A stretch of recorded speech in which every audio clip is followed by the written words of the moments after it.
let's count down the top 5 most populated cities in the United States.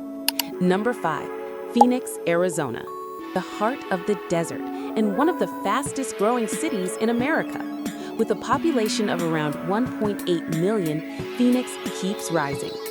Number 4, Houston, Texas, home to space missions, oil empires, and over 2.4 million people. It's the largest city in Texas and still expanding fast. Number 3, Chicago, Illinois, the Windy City. With a population of around 2.7 million, it's a major hub for finance, culture, and deep dish pizza. In second place, Los Angeles, the City of Angels. It's home to Hollywood and nearly 4 million people, making it the entertainment capital of the US. And at number 1, no surprise, it's New York City. With a massive population of about 8.9 million, NYC towers above the rest as the most populated city in the United States.